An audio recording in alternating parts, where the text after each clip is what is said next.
ការស្ដារធម៌ពលផ្លូវចិត្តឡើងវិញបន្ទាប់ពីការងារនឿយហត់មិនត្រឹមតែធ្វើឲ្យយើងអស់កម្លាំងរាងកាយប៉ុណ្ណោះទេថែមទាំងធ្វើឲ្យធម៌ពលផ្លូវចិត្តរបស់យើងថយចុះយ៉ាងខ្លាំងដែលបណ្ដាលឲ្យពិបាកផ្ដោតអារម្មណ៍ឆាប់ខឹងនិងថប់បារម្ភការស្ដារធម៌ពលផ្លូវចិត្តឡើងវិញទាមទារវិធីសាស្ត្រដែលផ្ដោតលើការផ្ដាច់ខ្លួនពីការងារនិងការបញ្ចូលថ្មផ្លូវចិត្តឡើងវិញយុទ្ធសាស្ត្រស្ដារធម៌ពលផ្លូវចិត្ត4យ៉ាង 1. ការអនុវត្តផ្ដាច់ខ្លួនផ្លូវចិត្ត Mental Disconnection ដើម្បីបញ្ចូលធម៌ពលវិញខួរក្បាលរបស់អ្នកត្រូវតែឈប់ដំណើរការទាំងស្រុងពីរឿងការងារចំណុចទី 1 កំណត់ខ្សែបន្ទាត់ច្បាស់លាស់ពេលចប់ម៉ោងការងារត្រូវបិទកុំព្យូទ័រនិងបិទការជូនដំណឹង Notification ទាំងអស់ដែលទាក់ទងនឹងការងារកុំពិនិត្យអ៊ីមែលឬក្រុមការងាររហូតដល់ព្រឹកស្អែកចំណុចទី 2 ធ្វើពិធីផ្លាស់ប្ដូរ Transition Ritual បន្ទាប់ពីចប់ការងារធ្វើសកម្មភាពណាមួយដែលជាសញ្ញាប្រាប់ខួរក្បាលថាដល់ពេលសម្រាកហើយឧទាហរណ៍ផ្លាស់ប្ដូរសម្លៀកបំពាក់ការងារដើរខ្លីៗរយៈពេល10នាទីនៅជុំវិញផ្ទះឬស្ដាប់ចម្រៀងដែលអ្នកចូលចិត្ត 2. ផ្ដោតលើការសម្រាកសកម្ម Active Recovery ការសម្រាកសកម្មគឺជាការធ្វើសកម្មភាពដែលទាក់ទាញចិត្តនិងផ្ដល់ភាពរីករាយខុសពីការងាររបស់អ្នកវាល្អជាងការគ្រាន់តែអង្គុយមើលទូរទស្សន៍ចំណុចទី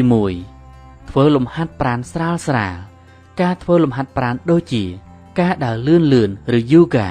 អាចបញ្ចេញភាពតានតឹងផ្លូវកាយនិងផ្លូវចិត្តព្រមទាំងបង្កើនចរន្តឈាមទៅកាន់ខួរក្បាលចំណុចទី 2 ប្រើប្រាស់ភាពច្នៃប្រឌិត Creativity ធ្វើអ្វីដែលអនុញ្ញាតឲ្យខួរក្បាលប្រើផ្នែកផ្សេងដូចជាគូររូបចម្អិនអាហារថ្មីឬលេងឧបករណ៍តន្ត្រីសកម្មភាពទាំងនេះជួយបន្ធូរអារម្មណ៍ពីការគិតបែបវិភាគ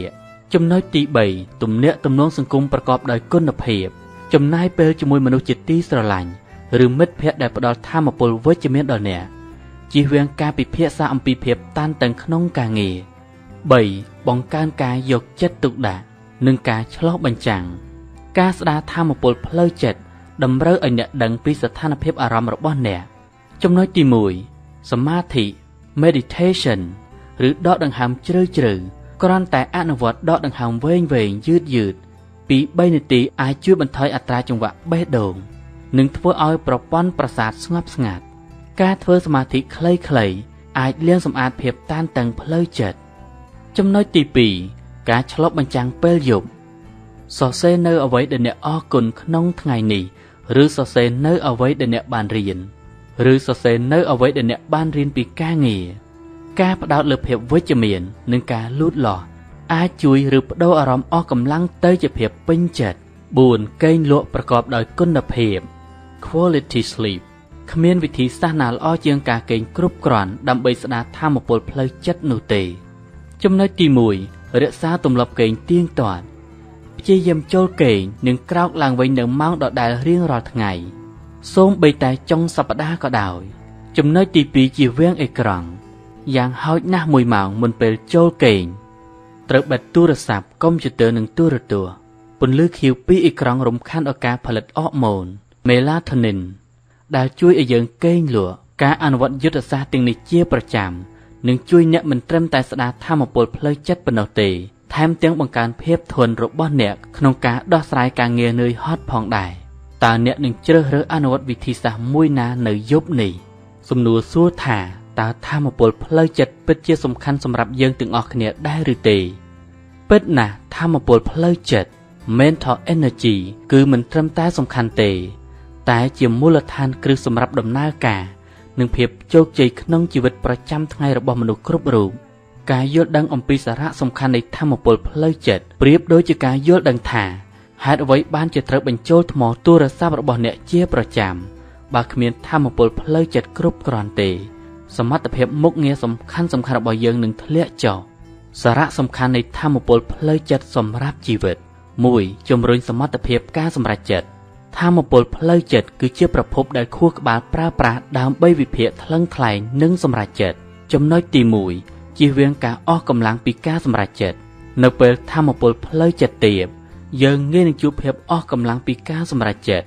នេះនាំឲ្យយើងធ្វើការសម្រេចចិត្តដោយប្រញាប់ប្រញាល់